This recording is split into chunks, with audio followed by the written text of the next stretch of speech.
بسم اللہ الرحمن الرحیم۔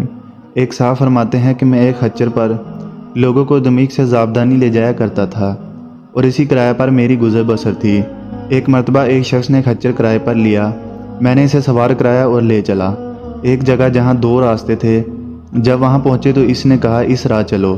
میں نے کہا میں اس راہ سے ناواقف ہوں، سیدھی راہ تو یہی ہے۔ اس نے کہا نہیں، میں پوری طرح واقف ہوں، یہ بہت نزدیک کا راستہ ہے۔ میں اس کے کہنے پر اس راہ پر چلا۔ تھوڑی دیر کے بعد میں نے دیکھا کہ ہم ایک بیاباں میں آ گئے ہیں جہاں کوئی راستہ نظر نہیں آتا۔ نہایت خطرناک جنگل ہے اور ہر طرف لاشیں پڑی ہوئی ہیں۔ میں سہم گیا۔ وہ مجھ سے کہنے لگا ذرا لگام تھام لو، مجھے یہاں اترنا ہے۔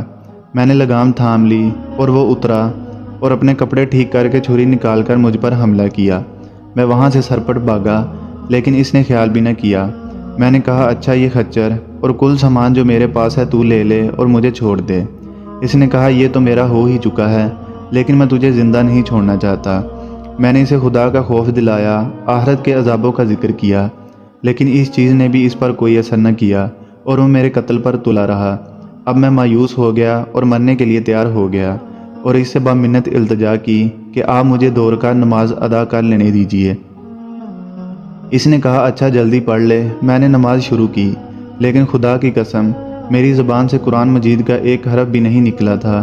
یوں ہی ہاتھ باندھے دہشت زدہ کھڑا ہوا تھا اور اس وقت اتفاق سے یہ آیت میری زبان پر آ گئی، یعنی خدا ہی ہے جو بے قرار کی بے قراری کے وقت دعا کو سنتا ہے اور قبول فرماتا ہے اور بے بسی، بے کسی، سختی اور مصیبت کو دور کر دیتا ہے۔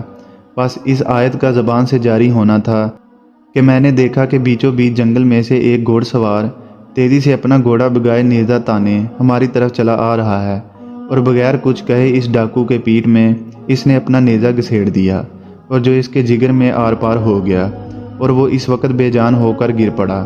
سوار نے باغ موڑی اور جانا چاہا لیکن میں اس کے قدموں سے لپٹ گیا اور کہنے لگا خدا کے لیے یہ بتلاؤ کہ تم کون ہو۔